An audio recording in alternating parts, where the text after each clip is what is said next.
Hello guys, आज इस video में हम लोग बात करने वाले हैं बेलमन फोर्ड एल्गोरिथम क्या होता है और हम लोग इसका यूज़ कैसे करते हैं। तो बेसिकली यार पिछले वीडियो में हम लोगों ने देखा था डायस्ट्रा एल्गोरिथम, जिसमें डायस्ट्रा एल्गोरिथम का यूज़ करके हम एक सोर्स से बाकी सभी सोर्सों का, बाकी सभी नोड्स का मिनिमम पाथ निकालते थे कि मिनिमम दूरी कितनी है। तो यार हमें बेलमन फोर्ड की ज़रूरत क्यों पड़ी?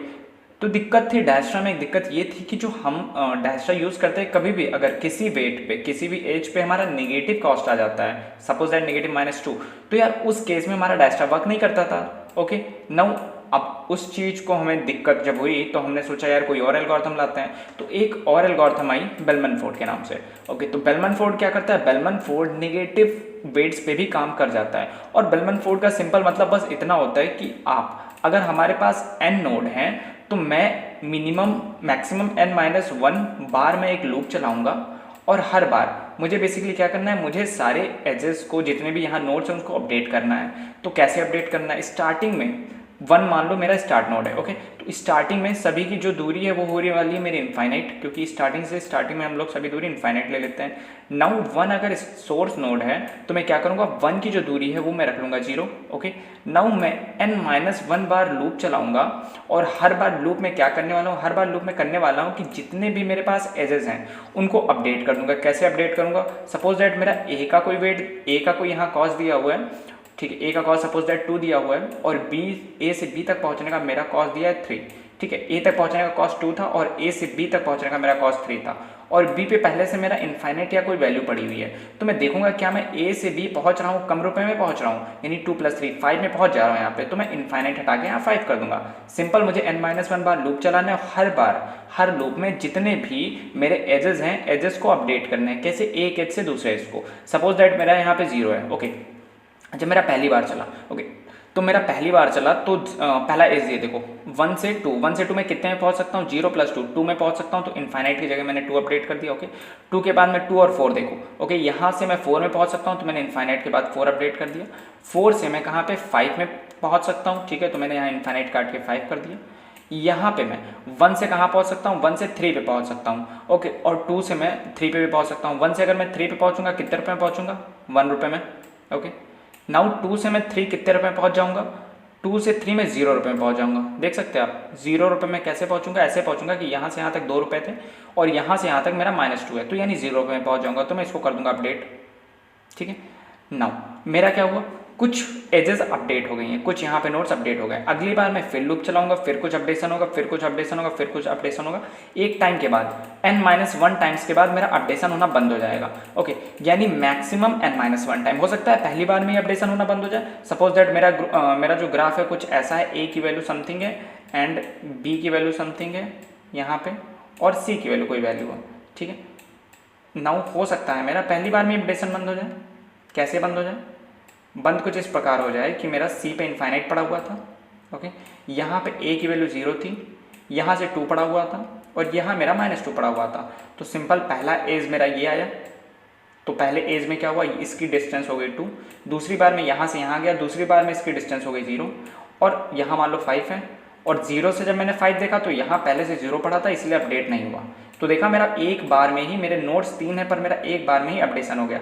वो डिपेंड करता है कि हम एजेस कैसे चलाते हैं। ठीक है, कई बार हो सकता है पहली बार में हो जाए, हो सकता है कि मेरा n-1 टाइम तक जाए। तो यार इसकी हम लोग कोडिंग कैसे करेंगे? कोडिंग बेसिकली हमने इनपुट एक ले रखा है। ओके, इनपुट कुछ ऐसा है जैसे हम लोग क्रुस्कल करते थे, एजेस पे परफॉर्म करते थे, सेम यहाँ पे भी जो हम बेलमन फोर्ड है वो हम एजेस पे परफॉर्म करेंगे। हमने एक डिस्टेंस बना लिया और स्टार्टिंग में सभी के डिस्टेंस क्या रख दिए? सभी के डिस्टेंस हमने रख दी इनफाइनाइट। ओके, नाउ मैं क्या करने वाला हूँ, मैं करने ये वाला हूँ कि जो मेरा डिस्टेंस ऑफ स्टार्टिंग नोड मैं 1 मान लेता हूँ, तो डिस्टेंस ऑफ स्टार्टिंग नोड मैंने रख दिया है 0 और फॉर अंडरस्कोर इन रेंज कितनी बार चलाना है मुझे? n-1 टाइम्स चलाना है। ओके, नाउ n-1 टाइम्स से चलेगा। हर बार मुझे क्या करना है, हर बार मेरे पास जितने भी आइटम हैं उनको मुझे निकालना है, यानी सारी एजेस पे मुझे देखना है। तो for u, v, d in, okay, u, v, d in input. ठीक है, नाउ इनपुट से मेरा एक एक वैल्यू निकलेगा। 1 पहले 1 और 2 निकल आएगा, 1 और 3 निकल आएगा, 2 और 3 निकल आएगा, समथिंग ऐसा निकल आएगा। तो पहले मुझे चेक करना है, मुझे u से v अपडेट करना है बेसिकली, क्योंकि 1 से 2 मेरा एज है यहाँ पे। u से v अपडेट करना है तो मैं पहले देख रहा हूँ कहीं u पे पहले से इनफाइनाइट तो नहीं पड़ा हुआ है। देखो जैसे इस केस में 4 से 5 अपडेट नहीं हो पाएगा क्योंकि 4 पे पहले से इनफाइनाइट डिस्टेंस है और 5 पे भी इनफाइनाइट डिस्टेंस है, तो अपडेट नहीं कर पाऊंगा। तो मैं पहले चेक कर लेता हूँ इफ मेरा जो ये वैल्यू है मैंने स्टार्टिंग में सब में 10⁸ भरी थी, तो मैं कुछ ऐसा देख लेता हूँ। If distance of that u अगर मेरा लेस देन है 10⁸, ओके। अगर 10⁸ से बड़ी वैल्यू, देखो हमेशा क्या होगा, 10⁸ से बड़ी वैल्यू होगी या फिर कोई वैल्यू 2, 3, 4, 5 समथिंग ऐसी वैल्यू होगी। तो मैं चेक करता हूँ कि अगर डिस्टेंस u 10⁸ से छोटी है, इसका मतलब मेरा इनफाइनाइट नहीं पड़ा हुआ है, अपडेट हो चुका है। ऐसे केस में मैं क्या करने वाला हूँ, ऐसे केस में एक और चेक करने वाला हूँ, एंड मैं यही चेक करने वाला हूँ कि जो मेरी डिस्टेंस u से v है, यानी ये जो मेरी डिस्टेंस है d प्लस जो मेरी डिस्टेंस u तक थी, ठीक है, डिस्टेंस मेरी u तक थी, यानी डिस्टेंस ऑफ u, ये दोनों डिस्टेंस अगर समेसन मेरा छोटा है जो v पे डिस्टेंस पड़ी हुई है, तो डिस्टेंस ऑफ v बेसिकली मैं अपडेट तभी करूँगा ना जब v पे जो डिस्टेंस पड़ी हुई है वो बड़ी हो और जो नया मेरा चांस है वो छोटा करने का चांस है। तो मैं बेसिकली क्या करूँगा, मैं करूँगा ये उसकी डिस्टेंस अपडेट कर दूँगा। कैसे अपडेट करूँगा, कुछ ऐसे अपडेट कर दूँगा कि डिस्टेंस ऑफ जो नया v है उसमें मैं भर दूँगा कुछ ये d plus distance of u। सो यार ये बस इतना सिंपल सा कोड था मेरा बेलमैन फोर्ड का। नाउ अब मैं प्रिंट कराता हूँ डिस्टेंस को, तो n-1 टाइम्स चलने के बाद ये मेरा एग्जैक्ट डिस्टेंस प्रिंट कर देगा। ओके, मैं डिस्टेंस में चेक भी कर सकता हूँ। ओके, 1 के डिस्टेंस है, मैं चेक यहाँ पे आपको दिखा भी देता हूँ आंसर।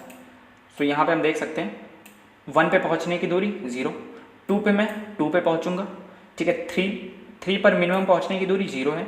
यहाँ से मैं 2 गया, यहाँ से मुझे 2 रुपये खर्च करने पड़े और यहाँ से यहाँ मुझे 2 रुपये वापस मिल गए, यानी टोटल मुझे 0 रुपये खर्च करने पड़े 3 तक जाने का। एक और रास्ता था 1 से 3 जाने का जहाँ मुझे 1 रुपये खर्च करने पड़ते थे। तो यार अच्छा ये है कि मैं इस रास्ते से होके जाऊँ। नाउ 4 की बात करते हैं। 4 पे मुझे पहुँचने की दूरी 4 होनी चाहिए, ठीक है, और 5 पे मुझे पहुँचने की दूरी -1, यानी एक ऐसा रास्ता है जिसके थ्रू अगर मैं होता हुआ जाऊँ तो मुझे 1 भी रुपये नहीं खर्च करने पड़ेंगे, बल्कि 1 रुपये एक्स्ट्रा मुझे मिल जाएंगे। कैसे, 1 से 2 होता हो जाऊँ, 2 से 3 जाऊँ और 3 से 5 जाऊँ। ओके, नाउ 2 से 2 यहाँ पे कैंसिल हो जाएगा, 2 रुपये मैंने खर्च किए, 2 रुपये मुझे वापस मिल गए, 1 रुपये मुझे और वापस मिले, यानी टोटल मुझे -1। सो गाइज ये था मेरा बेलमैन फोर्ड। अब बेलमैन फोर्ड में क्या दिक्कत आती है, दिक्कत ये आती है कहीं भी अगर मेरी नेगेटिव साइकिल प्रेजेंट हो। नेगेटिव साइकिल का मतलब क्या है, एक कोई ऐसी साइकिल जिसमें जितना भी कॉस्ट है उसका सम मेरा नेगेटिव हो जाए।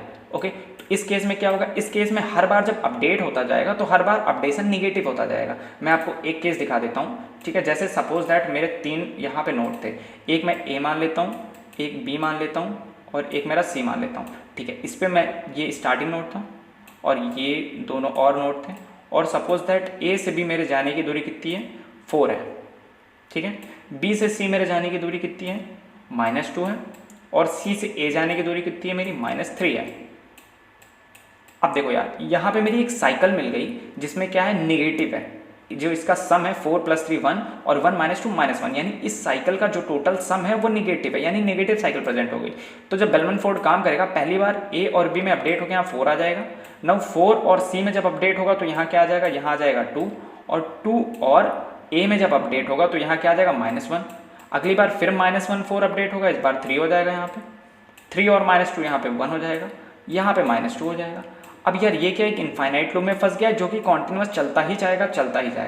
तो यार बेलमैन फोर्ड की ये दिक्कत थी कि मैं यहाँ पे अगर कहीं भी नेगेटिव साइकिल मिल जाती है तो मैं वहाँ पे बेलमैन फोर्ड यूज़ नहीं कर सकता। डायस्ट्रा की क्या दिक्कत थी, डायस्ट्रा नेगेटिव कॉस्ट पे भी नहीं वर्क करता था, पर बेलमैन फोर्ड नेगेटिव कॉस्ट पे तो वर्क करता है पर नेगेटिव साइकिल पे नहीं वर्क करता।